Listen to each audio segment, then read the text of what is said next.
I'll try and address some of the questions as we go along that I think are relevant, and then sometimes at the end I'll save some of them for the end if I haven't got to them. We've got a longer Q&A there. But one of the questions are, where do we see the Lord giving these clear instructions with blessings if you obey, and clear instructions with this is the discipline, the consequence if you disobey? Well, in one sense, you see it in the whole Bible. But if you just look at Deuteronomy 28, I think this is a clear example of this. God ordained that, when he gave the law, he wrote them in, on tablets of stone, a summary of the law. He gave very clear instructions. You shall not, you shall not, you shall not, and you shall, you shall, you shall. So he makes it very clear. And then he instructs the priest to have all the people gather when they come to worship once a year, and to assemble themselves on these two mountains, Gerizim and Ebal, and they have to look across from each other and proclaim the law and the blessings and the curses that come from either obeying this law or disobeying. So if you look at Deuteronomy 28, for example, so if you look at 27, you'll see the instructions that the priests are to read the law in front of all the people, and they gathered in these two camps on these different mountains, and then they shout to each other these blessings and these curses. 28:1, if you faithfully obey the voice of the Lord your God, being careful to do all his commandments that I command you today, and then he will set you high above the nations.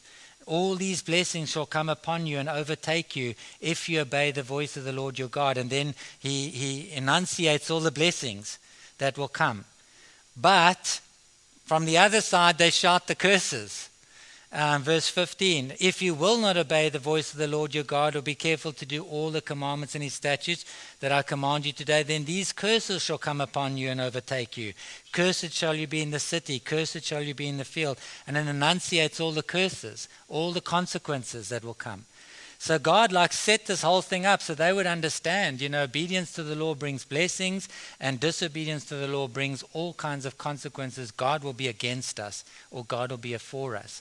And then if that wasn't enough, they have this very vivid picture every year. If that wasn't enough, he keeps sending the prophets. And we often think of the prophets as foretellers, telling the future, but they primarily called people back to obedience.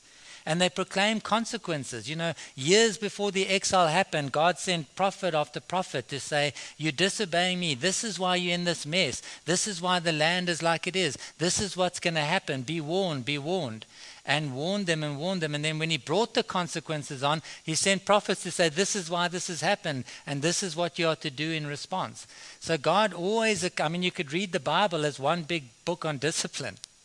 Right? God giving instruction and also bringing discipline to help his people understand, I'm a holy God, and you need to live in right relationship with me. You need to come under me as your God, but you're unable. And that prepares the way then for the gospel, right? They weren't supposed to read the law and see these blessings and curses and be able to get it all right and feel so good about themselves. It was always intended to be a guide to show them there's a more fundamental problem. The problem of your heart. You can't fully obey me. And therefore, I'm going to do something to address the sin in your heart. And that's, again, the whole point of this discipline. It actually becomes an avenue to understand the gospel. When we're diligent to discipline our children, it's difficult. Life is difficult. There's difficult consequences. And we don't leave it there that they're discouraged. That always becomes the opportunity to say, we serve a great Savior who's rescued the world from this sin. And we can point them to Jesus. He alone can help you. Please don't leave your discipline as merely bringing consequences and you can do better. I'm bringing consequences and they're painful. And you're struggling with this. And can you see the greed and the anger and the selfishness in your heart? And can you understand that we've been here 5 times today? Because you're so rebellious in your heart. This cannot be changed. But by grace, by Jesus Christ, right? And you're constantly pointing them to Jesus as the solution to this discipline cycle, this falling short of God's standard and the terrible consequences that come because of that. There are always consequences. And therefore, Jesus is the only hope they have of being forgiven and of being able to navigate the consequences and of being transformed inwardly to become someone that delights to do his will. So we keep pointing them to Jesus all the time. It's not just a habit of disciplining them that you can get these outcomes. The outcome can only be accomplished if they turn to Christ. So they've got to keep turning to Christ. So that's the early years. Some of you also are raising questions around, wanting to be consistent, but you and your spouse aren't on the same page, or you're divorced, and your kids are spending one weekend here, one weekend there, all those realities. So again, we're holding up, ideally, God is designed for children to be raised by parents who love each other and love Him, and they are working together in a partnership to raise them. That's the ideal. So you want to strengthen your marriage. You want to get on the same page. You want to help each other benefit from each other's perspectives in parenting. Megan and I will often discuss, sometimes disagree, have heated discussions that go on for weeks as we try to agree what's really happening here. And how should we deal with it? And we're coming at it from different sides. But I've learned to appreciate when Megan comes at it differently. It's sometimes a good different. She's helping me see something I'm missing. And so we wrestle this thing until we come up with solutions that we are both happy with and we can both live out and apply. Now, if your marriage is not in a great shape, then that's why you need to work on your marriage. Maybe it is so broken that it's in divorce. Well, there's not much you can do about that now. So I know we all parent in a fallen world, and there's different levels of brokenness. So again, all we can do is take that to the Lord and say, help me.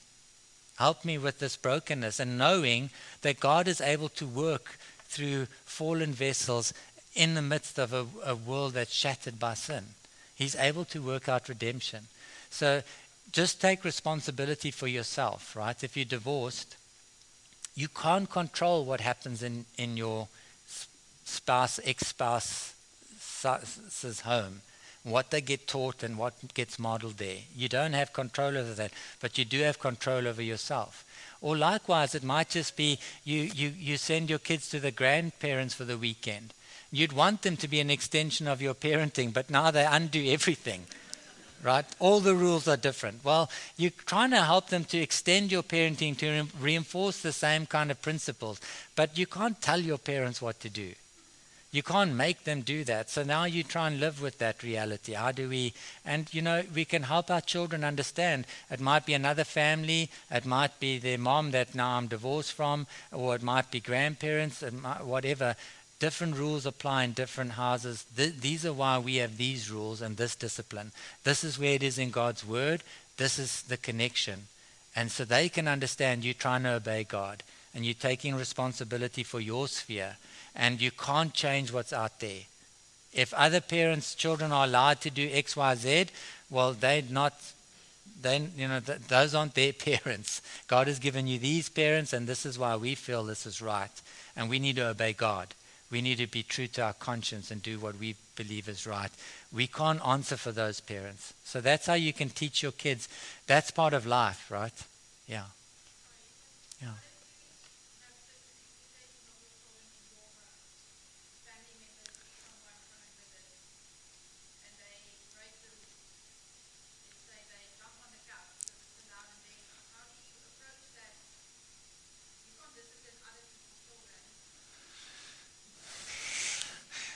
With caution. So again, you're thinking about this as domains, right? So again, I have domain over my children.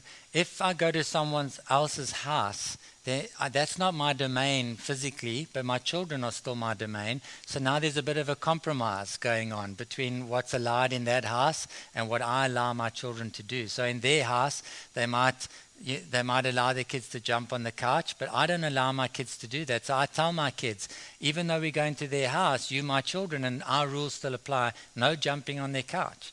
That parent says, hey, go for it, and their kids are jumping, you go, sorry, we don't allow our kids to do that. So that's why they're not cooperating or not responding. And you help that person. You're not telling their kids what to do in their home, but you're telling your kids what to do in their home.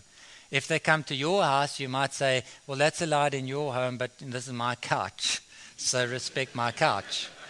And so again, you're not trying to dictate what happens, what the rules are in their domain, but you say, when you come into my domain, so, in this domain, we don't have alcohol, or we don't jump on our couch, or we don't speak like that.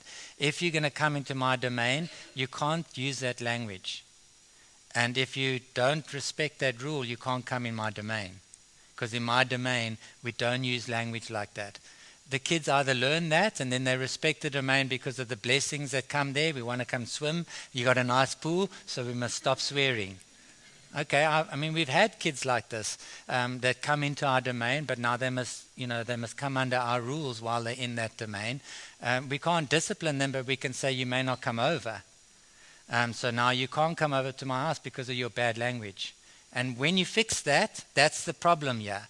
Is if you put that language off while you're in my domain at my house, then you can come over. And then you'll say for a week or a month you can't come over, and then you give them another chance. Okay, you can come over, let's see how you do. And they put that language aside, and now you've solved the problem there. So that's, I think, how you could manage those kinds of things. Does that give you a picture? All right, so now we're looking at the latter years, and so again, the key word for the early years is discipline, discipline, discipline. You're literally forcing your children to do the right thing. You're trying to bring them under control, and they can, right? If your children are young, you can bring them under your control. You can literally strap them into that car chair, whether they like it or not, and eventually they'll just accept that. So early years, discipline, discipline, making them do what is right, controlling everything you need to in order to bring that about. That doesn't address the heart.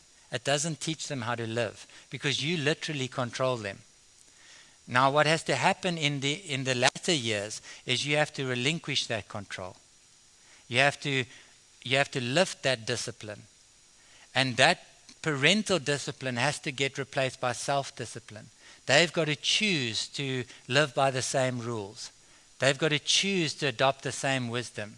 They've got to make the same decisions, not because you force them now, but because they want to and they see the benefits of it. That is a transition, and it's a process that must happen.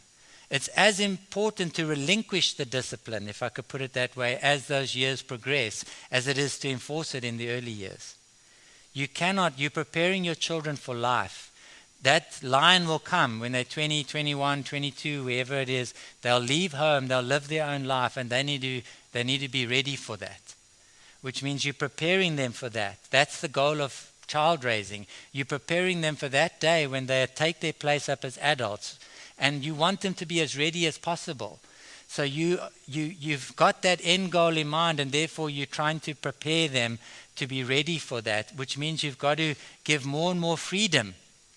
But now you're giving them freedom still while they're in their home, still while there's a measure of knowledge and awareness and consequences that you can bring in, so that you can help them be ready for that end goal. So I think this is epitomized well or demonstrated well in the Proverbs. So just turn there for a moment in your Bibles, Proverbs chapter 1.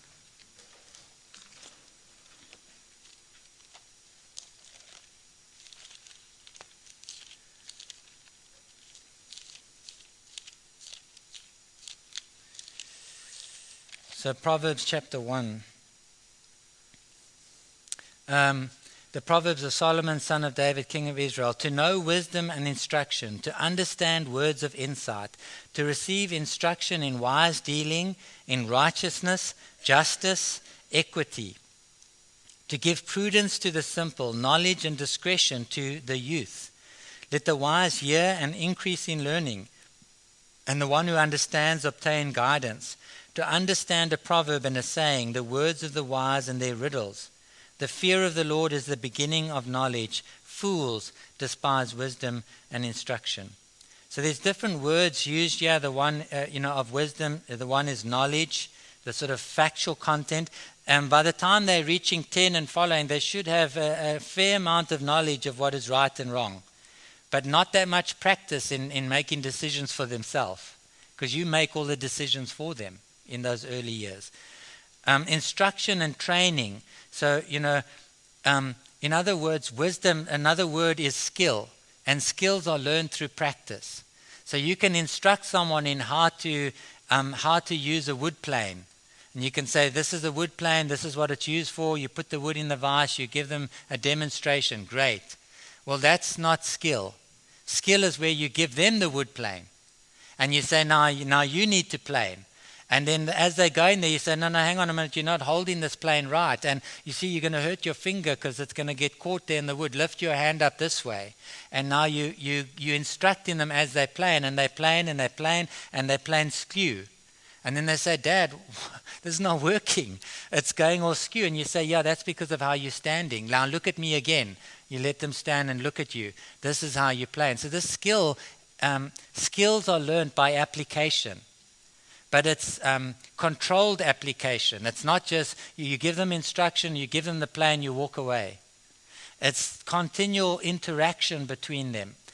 This is how you do it, watching them do it, and then giving them instruction, and then letting them ask questions and watch you do it. And that whole interaction is how skill is learned, this training over time.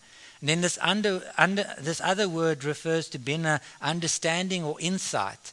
So that's the discerning element to wisdom. So there's the skill element, the knowledge, the skill, and the kind of discernment where it's not just right and wrong. There's also grey. There's better and best. And there's a discernment needed to choose between two good options. This is the better option.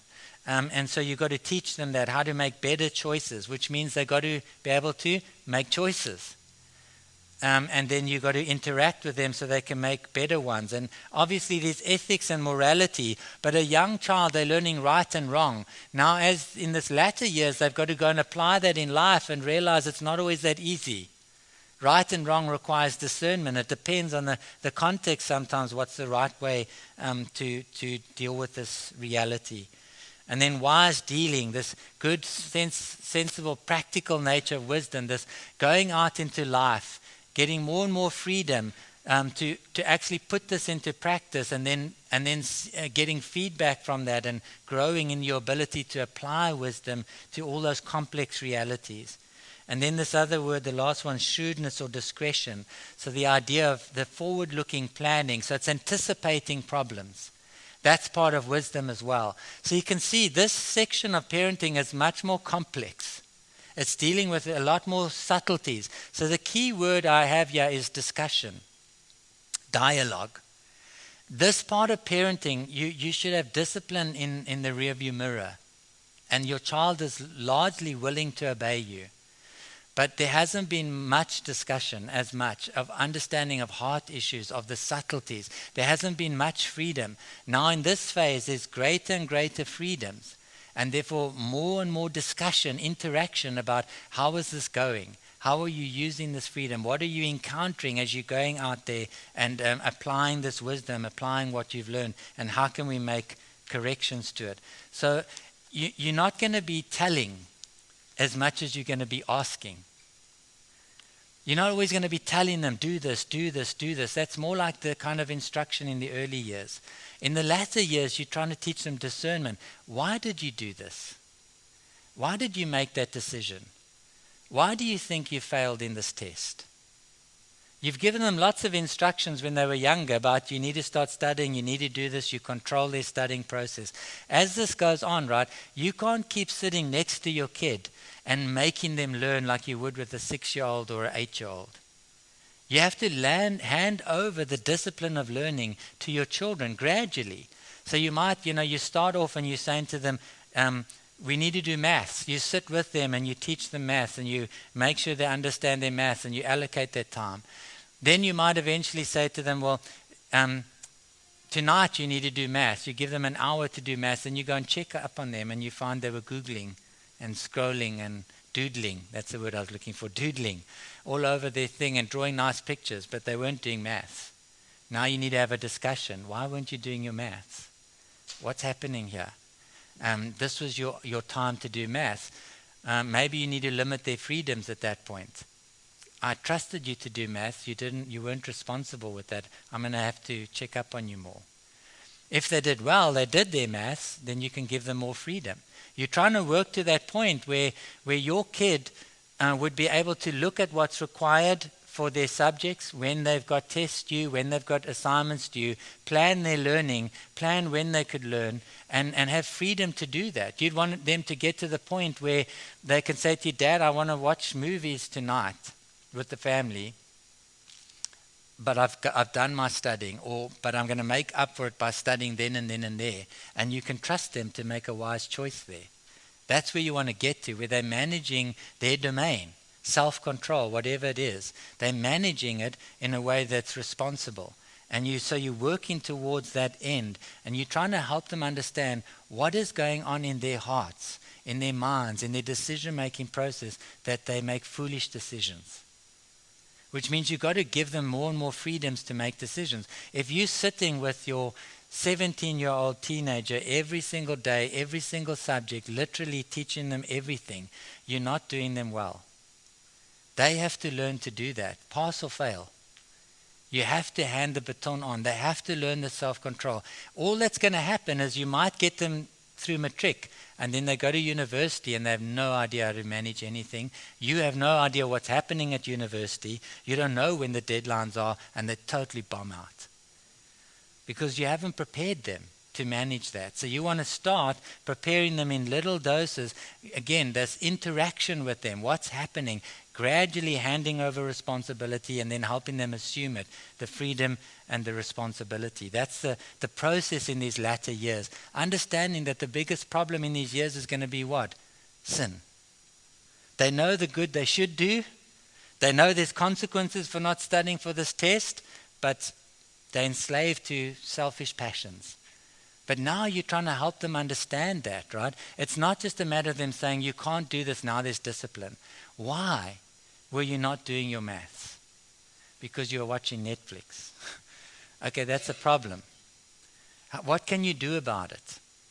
Okay, well, don't watch Netflix. Help them understand. Even for me, if I put Netflix on first, maths is hard to follow up with. But if I tell myself, if I finish this maths, I can reward myself with a Netflix clip, okay, that I can do. You're helping them understand the skill of making those kinds of decisions. Even me, when I get to the end of the day, maths is going to be a rough call. But first thing in the morning, I'm fresh, I can apply myself. You're trying to teach them the wisdom of managing themselves, their passions, their environment, knowing it's difficult, but you've got some skill at it. You know those struggles, so you can help them. But you're trying to teach them to get to that point where they themselves choose first thing in the morning, because they're fresh, to do the maths, get it out the way, because they know there's a blessing if that's done. And it's going to get easier from there. That's the wisdom you're trying to hand over to them.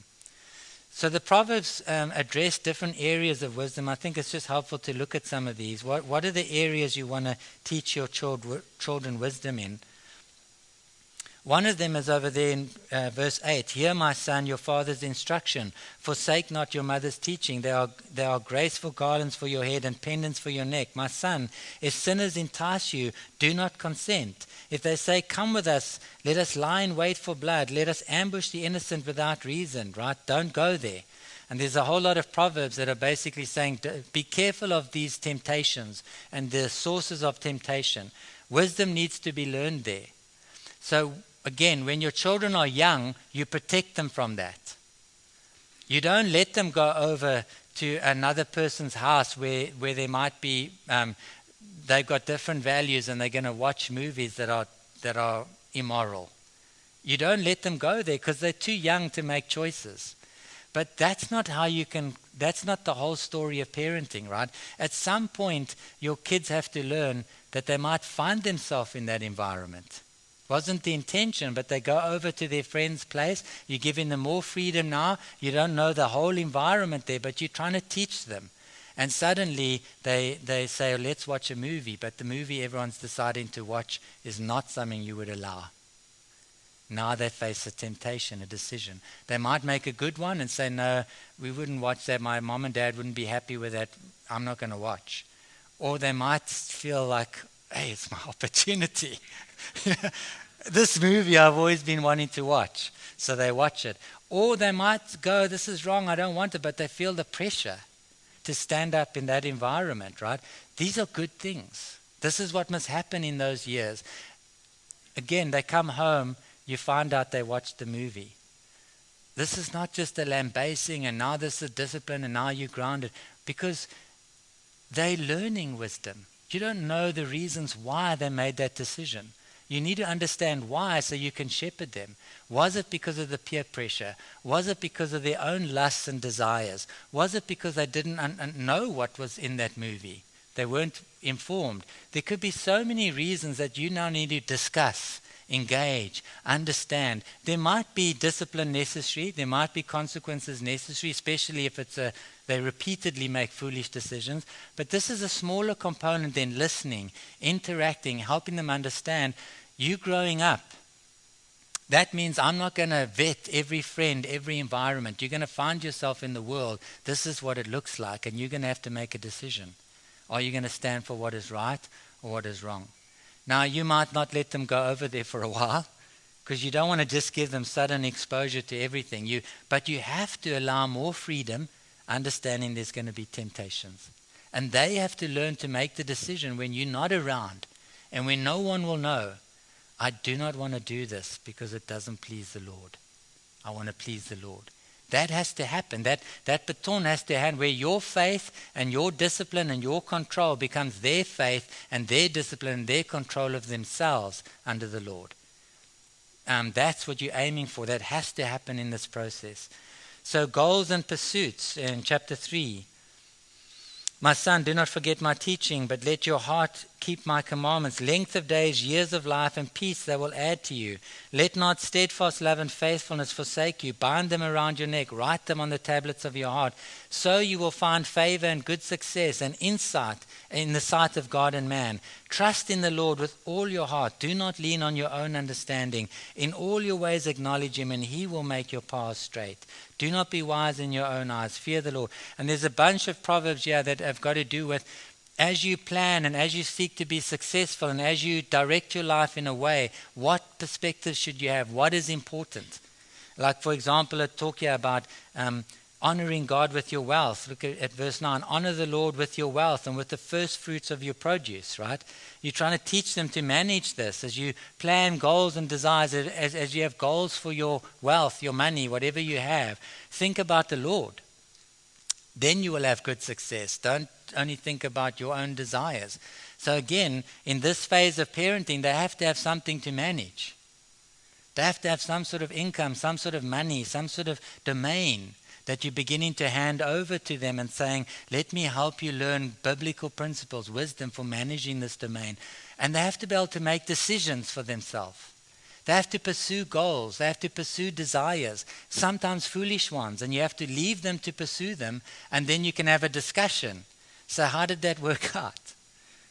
You know, you went on and on and on at that. You made that decision, and now how do you feel about it, looking back? And have that discussion that they can learn again where they've gone astray from their own decisions. You can't just stop them making all decisions. So again, it's a process. You might give them some pocket money, and when you begin giving them some pocket money, you go with them and decide what they can spend it on and when. No. You're not going to spend your whole pocket money here on day one. There's 30 more days. So you can spend 10 Rand today, and next week another 10 Rand, whatever. You're instructing them. At some point, you've got to let that go, right? And say, now you decide. I've instructed you. I've helped you understand you need to make your pocket money last. Now you make a decision. We had some kids, they'll just buy all the sweets and eat them on day one. Then the other kid, is very careful with their money. They don't want to buy any sweets. It's like, hang on, what's this money for? You know, they just don't want to ever spend it. So you've got all these variations, and you're trying to help your kids understand what's motivating them. What's happening in their heart, but you've got to give them freedom to make decisions, to have a domain, and then discussions around how did that go? Why did you make that decision? What's happening? Relationships. If you look at chapter 3 and verse 27, Do not withhold good from those to whom it is due, when it is in your power to do not. Do not say to your neighbor, go and come back, tomorrow I will give it, when you have it with you. Do not plan evil against your neighbor who dwells trustingly beside you. Do not contend with a man for no reason. A whole lot of proverbs around relationships. That's one of the things that you have to teach your child to manage to be an adult, is relationships. Again, young child, you control them all.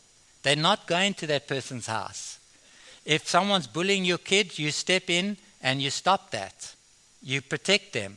But as they're getting older, there's bullies in life, right? There's different kinds of bullies. There's people that are difficult, people that entice you, people that go behind your back and gossip. There's all kinds of issues. You have to prepare them to navigate those realities of life, which means you've got to let them go out there and experience some of those things, get hurt by them, or be that bad neighbor and say, this is the consequence. You've got to teach them, what does it mean to be a good neighbor, a loyal friend? Help them make good decisions in those areas of their life.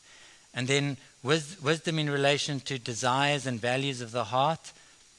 Wisdom in sexuality. We'll just look there for a moment in chapter 5.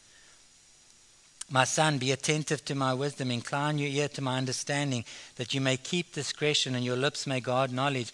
The lips of a forbidden woman drip honey, and her speech is smoother than oil, but in the end she's bitter as wormwood, sharp as a two-edged sword. Her feet go down to death. Again, a young child, boy and a girl, there's not too much difference, right? But in these latter years, their sexuality begins to develop. They start to become a man and a woman. There's a whole lot of new desires going on. And they need to learn to manage that. And they're sometimes going to make mistakes in that as they're discovering their own sexuality and how this works. And you don't want to just give them like total freedom, but you don't want to then give them no freedom at all to be able to grow in this area. Lots of discussions as they're developing. New things are happening they've never experienced before. They need to know that you're a safe place to come and talk about these things and discuss them and get help.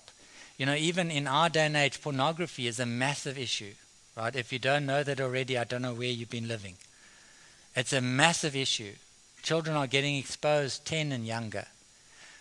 They don't even know what's going on. They sometimes, again, they don't even know how to manage the environment. So young children, you managing it, you controlling that thing, you giving limited freedoms there because you know the dangers. You can't even explain to them the dangers. They're not ready to hear about it.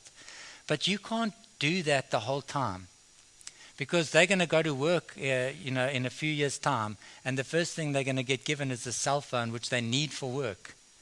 And they can't be the only employee that goes, I can't use a cell phone. They've got to know how to manage that in a way that's responsible, that they don't end up losing their job because they don't use the device according to company rules, right? If you think of the end goal, then you realize there's a process that's got to happen here. I've got to gradually give my child exposure. They start realizing they have desires and things going on. How do I manage them? How do I control them? And that's not the same for every person. Not every adult here manages their sexuality and their desires in exactly the same way. We have different sources of temptation, different barriers and protections in our life. They're not exactly the same, but they have to work for me. I've got to know what I can and can't expose myself to, and how to stay away from temptation. It won't be exactly the same for your children, but you have to help them understand. They can't get exposure to pornography and be too afraid to tell you because of the severe discipline that's going to come across them. They can't be so afraid. They've got to feel like mom and dad can help me. I know this is bad stuff. It's like eating away now what's happened. I need to go to mom and dad to be able to get help in how to deal with this. I don't know how to deal with it. So be careful of those things. Again, your first response can't be always freak out, and then they say to themselves, well, they can never know about this difficulty. I've counseled kids that have had homosexual desires. They've lived with them, struggling all on their own. Adults, actually, but they struggled from when they were kids, living with these desires and having nowhere to get help. How sad that in the church you can struggle with temptation and get no help. And you're so ashamed to tell anyone you're just wrestling this all on your own, until this was like a 25-year-old man, and he said, I just give up now. And I was thinking to myself, if he struggled with any other issue, he would have got so much help and support and input to help him win. But he was fighting all alone. And this is the problem of when we kind of, people don't understand that we're all sinners. And the church is the place not where we accept sin, but where we know what sin is, and we can go to Christ and we can have a community that help us deal with it. That's what the family has to do with all these kinds of temptations. Try and create that relationship where you are a mentor, an ally, who's coming alongside your children to help them do better and face life's issues. And then wisdom at work in chapter 6. Again, teaching them how to work the sluggard, how to control themselves to be productive. So those are some areas that I think the Proverbs cover. There are some others. But let me stop there. Any comments or questions? Yeah.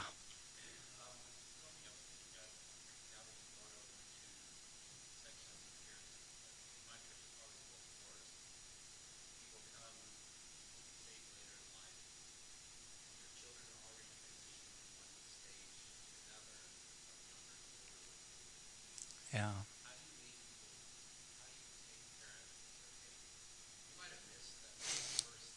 Yeah.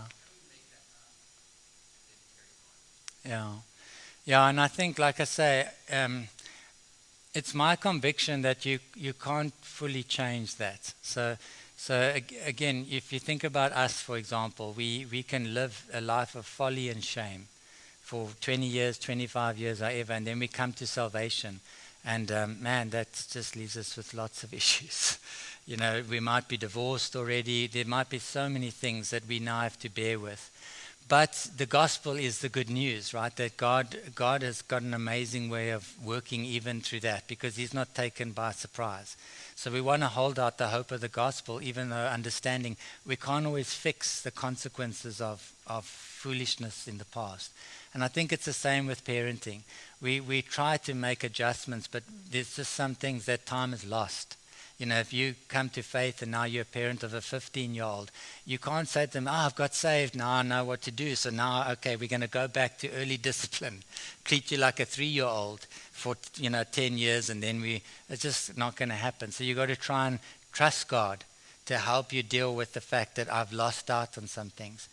Sometimes that's because of decisions I've made. Sometimes that's because of decisions my children have made.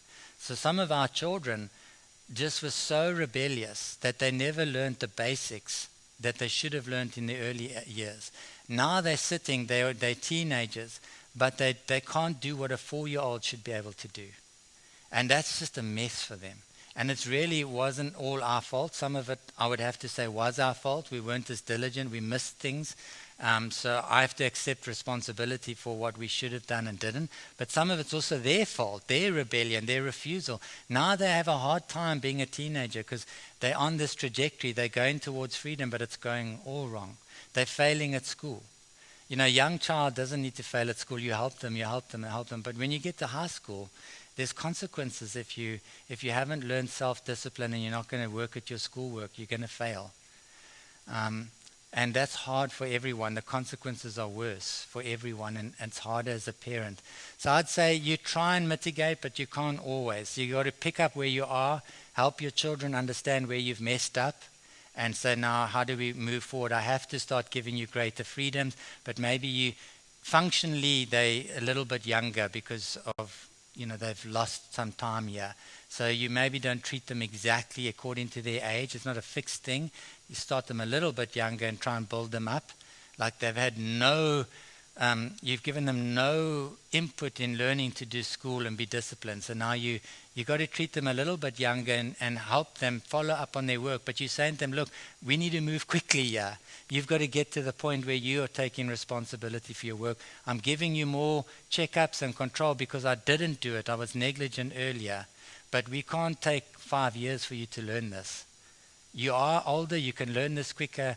Let's work together, because then I can stop checking up on all your work and you can have more freedom to say, I want to watch TV on this night, I want to do my work this night, I want to play sport on that night, and I can say, go for it, and not control it all.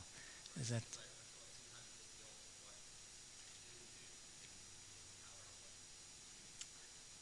Right. Yeah. Yeah, exactly. That guilt and shame and just discouragement of parenting is big, which is why I keep coming back to the gospel. It's the only thing that allows me to get up in the morning. Because the fact is, it's not just the divorced parent or the parent that's got saved when they're 35. I've been a Christian my whole parenting life. Megan and I have been in one marriage, and the failure is great. It's great when it comes to parenting. I can't think of a single problem my kids area where my kids are failing and doing really badly that I haven't in some way contributed towards by my negligence. So, man, it's crushing, except for the gospel and the hope that God can work through my weakness and my failure. So I keep bringing parents back to that. But the idea that you can go and make up by like changing and now having severe discipline, no, I've got to help them understand you can't. You just got to work from where you are. Other questions? Yeah. If you have a teenager who's perhaps starting to rebel and wants to, maybe not come to church with you or do some of the other things like you would normally require of them, how would you handle something like that? Yeah, so again, I want to give them greater and greater freedoms. And I again, understand this is wisdom, right? So even husband and wife have to agree, and they're not going to all do it the same way. So I would always say to my children, there is a set of rules that we live by if you're a Christian. And they're very stringent because God's got high standards. And there's a set of morality and ethics that is what every person should live by and what will be applied in our home, and it's less stringent. And so you need to decide if you're a Christian or not. If you're a Christian, I'm holding you to this standard. If you're not a Christian and don't want to be a Christian, well, I'm going to allow a bit more freedom, but I'm not allowing total freedom because I'm still in control of this family. I did that because I wanted my kids to understand that they need to get saved to live this standard, and there's a cross to bear. There's not just blessings, there's real freedoms, and they need to adopt it for themselves, and then I'll treat them accordingly. So that was how I tried to help my kids understand, don't play church, don't play Christian. It's hard. It's harder to be a Christian than not. But there's also sin is hard.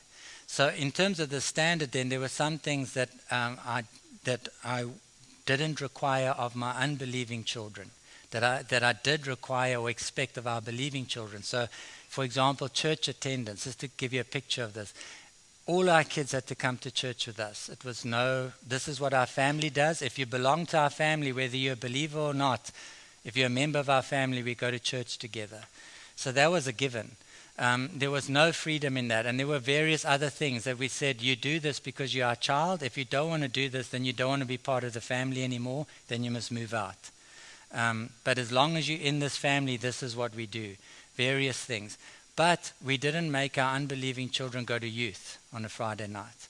So we said to them, if you're a Christian or if you're thinking about being a Christian and you're willing to go, we think this is a wonderful thing. So we want you to go, but we're not going to make you go. But you're also not going to go out clubbing with your friends on a Friday night. That's not the alternative here. If you're in our home, it's youth or it's sit at home and do maths.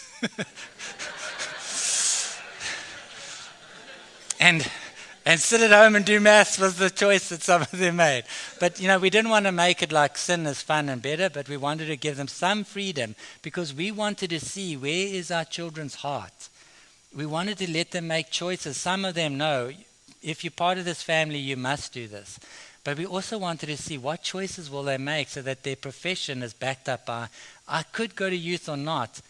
I don't have to go, but I want to go because I want to learn about the Lord. Okay, that gives us some indication where the child's heart is. Some of our children went not because they wanted to know the Lord, but they enjoyed their friends there. So it's not every indication, but it was some indication. And then the child that would rather do maths than go to youth, we know their heart's hard. They're hard-hearted towards the Lord. We need to address this in their life as much as we can, pray like crazy. Does that help you a little bit? Yeah, All right, let me just make a last few points. We'll try and end at 1:45. I don't know, Shanley, if she heard that. Yeah. Just some things here. Transition to parenting. I made this thing in bold here. During the final phase of parenting, children must be prepared to move out from under parental authority so they can live as adults. Parental discipline must be replaced by self-discipline. I can't emphasize this enough. So many parents of teenagers are not preparing their children for that day. And they start parenting like kids because why? The consequences. So many parents don't want the terrible consequences of folly to come upon their older children. And that's the kind of discipline that replaces parental discipline, is the natural consequences of your sin. Sin doesn't pay. And the consequences get worse. And we as parents, instead of allowing that to happen, we jump in and we rescue our children from the consequences. And that's death. Rather, while your children are in the home still getting instruction, let them face the consequences of their sin. One of our children was cheating at school. So we failed him. He failed that year because we couldn't give him results for that year. We found out he was cheating. That's hectic. You're a whole year behind now. A lot of parents wouldn't have the courage to do that, I'll be honest with you. They would hide that. They would try and make some other discipline. They would not want that to come upon their child. That was one of the things that got through to our boy. I mean, he had so many years of cheating until we basically failed him at school, pulled him out of school. He was 16 and made him work in our garden from morning till night for 3 months. We said to him, if you don't get a matric, this is the only kind of job you're going to be able to get in our country. Digging, gardening. It's not that it's terrible, but you need to be aware this is what you are able to do. You've had opportunity to do more. God's given you a brain that could do more, but you're making foolish choices, so this is what it's going to look like. Man, he hated us. And it was hard because now you've got a 16-year-old. He doesn't legally have to school anymore. You've pulled him out of school and you've set him on a road of hard labor. And it might have continued in that direction, but somehow in those 3 months, God got through to him. He didn't get saved, but he got it in his head that this digging is not fun. I mean, he'll tell the story to you. It was terrible for him because it wasn't just like for an hour. No, wake up first thing in the morning, go out and dig trenches. And then 5 o'clock, you got a break in the middle of the day. That's your job. That's what it's going to be like. It got through to him that there is a kind of work I need to apply myself to that will make my life a lot better. And then he came back and he said, I've messed up.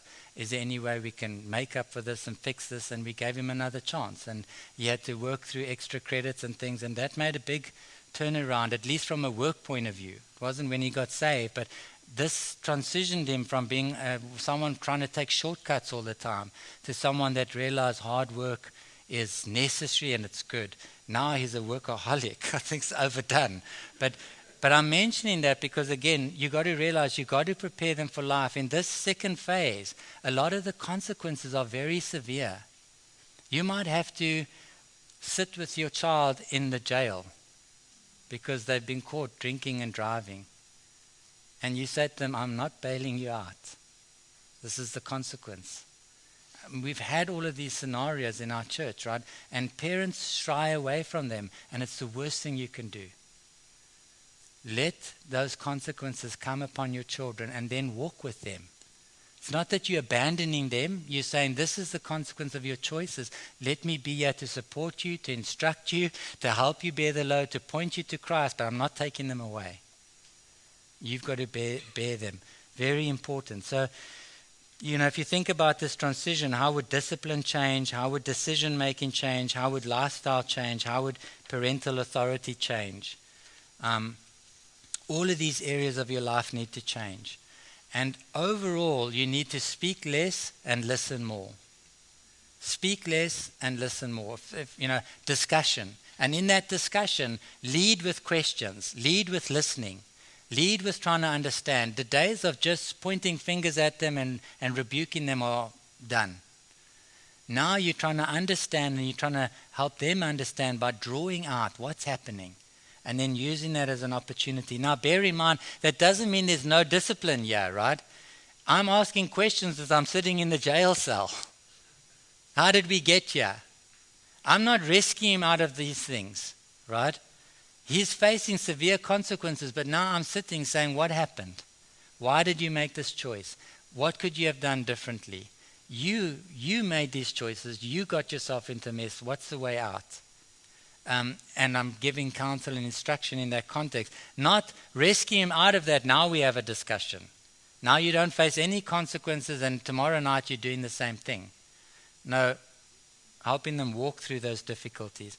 So then you got to balance freedoms with responsibilities. So another mistake I see in this area, you got to give greater and greater freedoms, but they go with responsibilities. You can't give freedoms and there's no assumption of responsibility. You can take my car and use it, and it doesn't matter where you're going or what you're doing.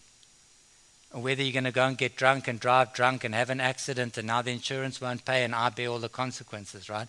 No. But as your kids are growing up, if you have a car, you might say to them, okay, we got your license, and now you can have greater and greater freedom to use the car within, if you're responsible. If you're not responsible, now that freedom's not yours. It might be a car, it might be a cell phone, it might be a budget or a part of the budget.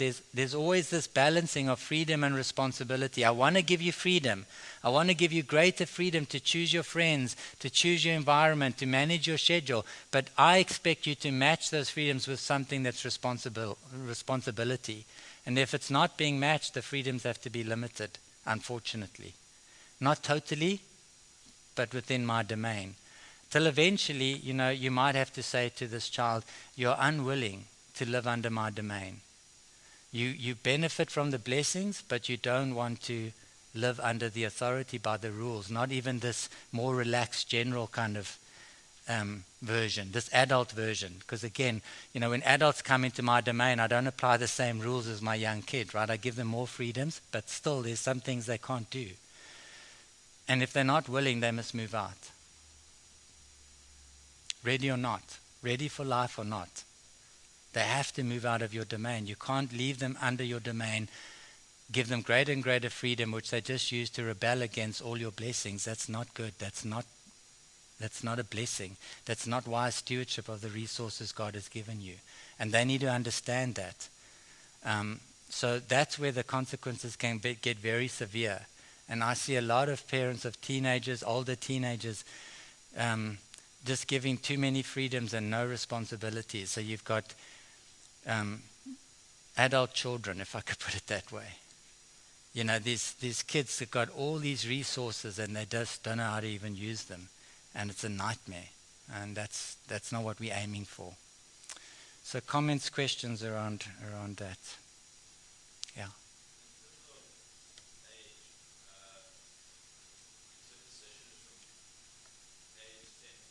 Yeah. Yeah. Yeah.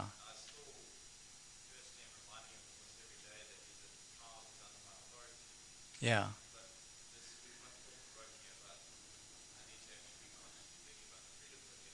Yeah.